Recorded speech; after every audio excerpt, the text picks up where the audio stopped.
Hello, my name's Jupiter Hadley, and today we're doing another version of Jupe Plays All the Games, this time with the Bite-Sized Horror Jam. Bite-Sized Horror Jam was a horror-themed text game jam that must have less than 666 words, and also include the special word monster. I'm going to be playing all of the games that were entered in this jam, about a minute each. Links to the individual games in the description so you can check them out. Links to all my stuff will also be in the description so you can check me out. There'll be about 10 per video. As always, thank you very much for liking and commenting and checking me out. That's it. Next. First we're playing I Protect, I Devour. From the skyline, I watch you. I press my ear to the rooftop to listen to your breathing as you sleep. I know you've seen me. The smell of your fear tells me this. We're going to pick I Press My Ear. When you wake with a start, perspiration soaking the bedsheets, is because you dreamt of me. I will protect. It is only my presence that keeps the world safe and the other ghouls at bay. But I demand sacrifice as payment for this. Do you offer me sacrifice?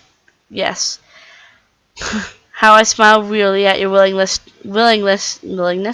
to serve up someone else on a plate so that you can have me protect your own life. Then I taste the flesh and I no longer care about the satisfaction of man.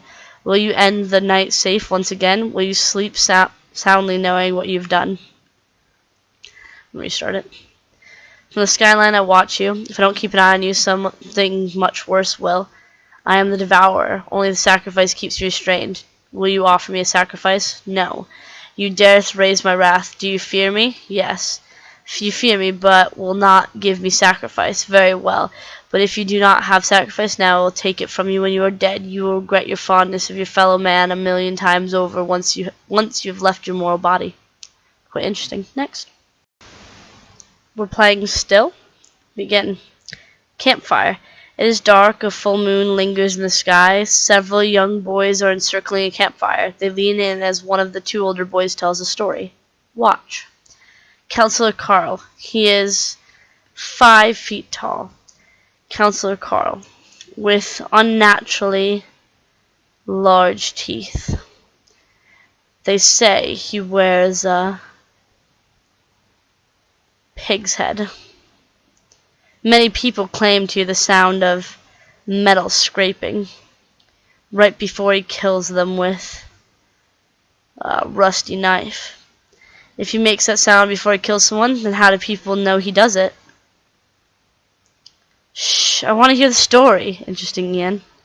Counselor Carl. He's killed so many people, and they have yet to catch him. Some say he is still out there to this day. It's after dark now. You manage to enter with ease. They are terrified by what you're wearing, bite the campgoers. You restrain them with your large teeth, make scraping noise. They are unsettled, stab the campgoers. The blood is warm, they didn't stand a chance. Score was 10 out of 25. Next. We're playing The Box of Little Bones. John lived alone by choice, and he walked every evening on a path through the woods. He strode at a measured pace, not seeing the changing trees or the leaves that scattered down with every gust of wind, rather watching the path pass beneath his feet. It led far from his house to a fallen pine tree. The tree had ripped up a sizable chunk of ground when it fell years ago. On its trunk, among the barren, spindled branches, sat a rotting handmade box. It had been there as long as he could remember, empty, but one day as he approached the tree amid the falling, the autumn leaves and the wind, he saw something in the box. There was a tiny skeleton of some rodent, whole and devout of viscera, save for dried blood, as if it had been clearly pulled out of the creature's skin. John looked at it for a time. It could have easily been left there by some creature, but something about it didn't seem right to him, so he turned toward home. The skeleton was too preserved to have been the work of an animal, still hardly worth dwelling on. As he reached his home and prepared supper, there was another skeleton in the box the next day, a third the day after. For several weeks each walk would see a new tiny little skeleton in the rotting box, covered in dried blood, amid the gray leaves and the fallen gold leaves. It puzzled John, but it did not distress him until one day. That day, as he walked along the path, he had an uneasy feeling that something was nearby, perhaps watching, perhaps not, but certainly present. This uneasiness increased as he neared the tree. He reached the unturned pine, and he saw that the box was missing. It was a simple, innocent thing, but when combined with the nearby lurking presence, the box's absence was surprisingly menacing. As he turned towards home, walking faster than normal and glancing around him, he thought he heard a noise. Sort of quite monster rasping, like two rocks being gently rubbed together. The sun was settling, and he quickened his pace. Next. We're playing The Price of Peace. The man sitting across from you smiles, his thin lips pulling tightly against his teeth. His hands rest purposefully on a clipboard propped against the desk. Please speak into the microphone and say you agree. I agree. You've made the right choice. All the pain and worry you've had will never bother you again. He notes the time on the clipboard, then removes the top sheet of paper and hands it to you. Your new life begins now. Go through the door behind me and someone will be with you shortly. How long will the procedure take? It's already been done. Behind that wall to your left is a small machine pointed at your head. We use targeted gamma ray bursts to make a small adjustment, invisible, painless, and almost instantaneous. Now stand up. Stand up.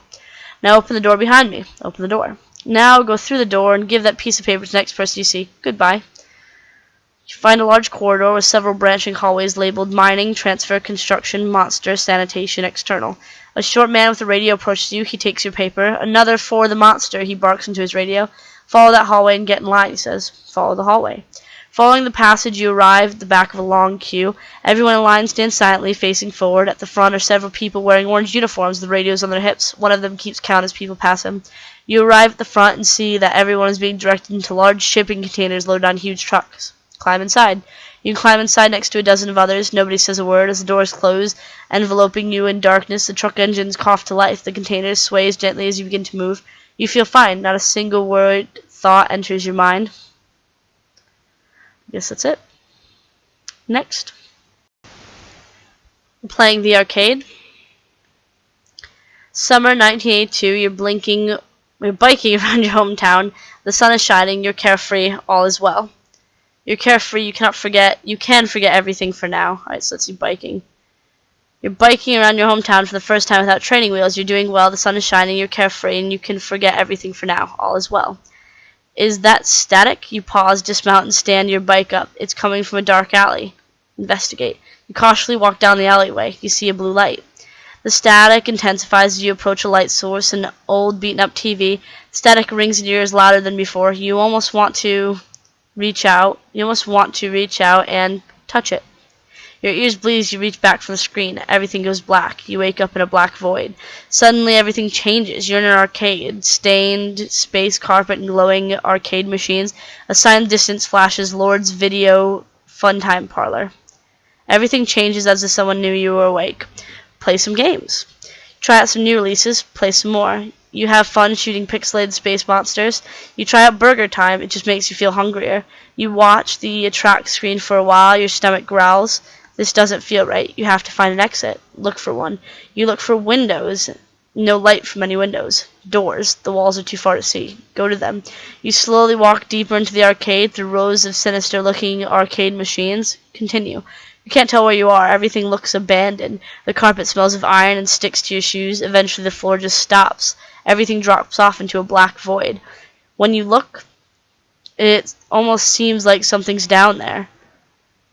Now let's turn around.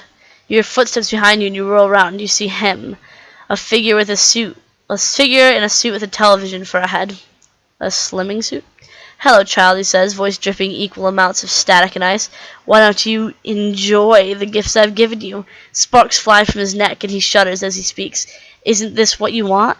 Eternity of fun? You back away from as he advances. You almost step off the edge. Fear grips your heart. Next. We're playing ceilings.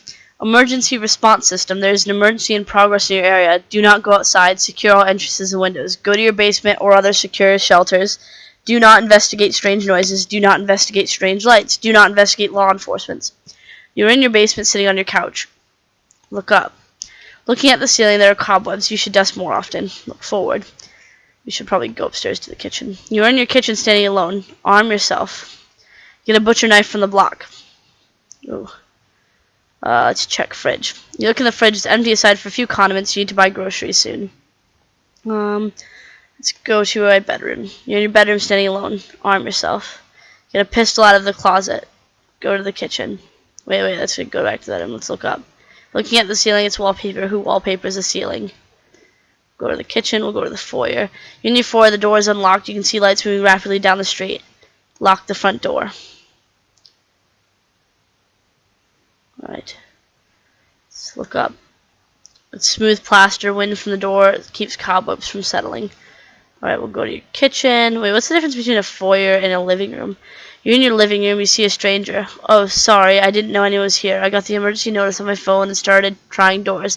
I heard shouting about some kind of monster down the street. My name's Jeremy. Please don't kick me out. Continue. You're in your living room with Jeremy. Look up. Looking at your ceiling, you see it. Look away. You can't. It's horrifying. Try to escape. Too late. It has you now. It's over. That was interesting. I wonder what it was. Next. We're playing Boom. Plink, brute, tap, fish, clang, boom. Boom. Boom. Boom. I'm just clicking dot dot dot. Well, it's not like you're gonna die in these stories, is it? Is it? Go back to start. Alright, so we'll go plink. Plink. I don't even know how to make these sounds. Talk, talk, talk. Clack. Clack. Tap, tap, tap. Creak. Pan, plum. Creak. Pan, plum. 2 died that night. Go back to start. Tap, tap, tap. Palm. Tap, tap, tap, tap. Sling. Splort. It's just a bunch of, like, noises. A family of 4 died that night. These are just, like, creepy sounds, I guess. Next. We're playing an ambiguous incident. Hey, can you hear me? Stop what you're doing right now. Huh? What's happening? You're about to walk into your home. Don't. Put your keys away and listen to me. I saw something crawl into your house this afternoon. It's waiting for you inside. Sneak in through the back. Don't use the front door. Good. Don't make a noise. Don't make noise? It's watching for you. What can I do? You have to kill it. How? Find it first. It could be anywhere. Or you could just, not go into your house, call the police, have the police look in your house, or arrest the stranger for being a bit of a dick. But okay. Let's go to the living room. The monster is there, a short, grotesque, pygmy-like creature, just standing there looking at you with those beady eyes. Dig your thumbs into its face, scrape out the eyes. Disgusting. Now hold it down until it stops withering.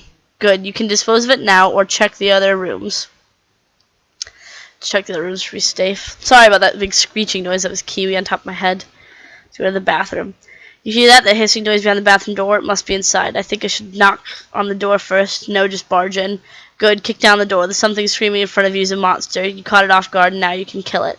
Tear away the leathery skin. Disgusting. Now bash its skull against the toilet again and again until its brains are splattering the floor. You can dispose of it or check on the other rooms. Where do you want to go? The bedroom. Has to be there. There's an irregular hissing from within your bedroom. I think you should take a peek. The monster's in your bed. This is your chance. You can smother it. Press a pill into its face. It's making disgusting noises. Keep pressing until it stops withering. Good. Now dispose of it. Eat the corpse. Good. Now you can check the other rooms. Everything's clear. 3 people are dead. Well done. I think the monsters were humans and it wasn't really my house. That was quite insane. Next. We're playing A Long Night. You feel cold. Okay, it's dark. You shut your eyes. Oh wait, you strain your eyes and look around. You can see stars through what seems to be a window. Look closer. You see leaves. You're in a treehouse. Look around. You find a flashlight. Shine flashlight. You see a figure below the treehouse. Let's look closer. It has yellow eyes. Hide. You hear the monster climbing the ladder. Well, wait. It climbs into the treehouse. As it roars, rank saliva splatters on your face. Let's do nothing. The monster's yellow teeth stain red as it devours your intestines. Let's restart. You feel cold. It's dark. We'll open our eyes and look around. We'll look closer. We'll look around. We'll shine a flashlight and we'll call for help. The figure doesn't respond. Let's climb down the ladder. You reach the ground and don't see it anymore. Walk home. The flashlight starts to die. Shut it off. You can't see. You hear footsteps. Run home.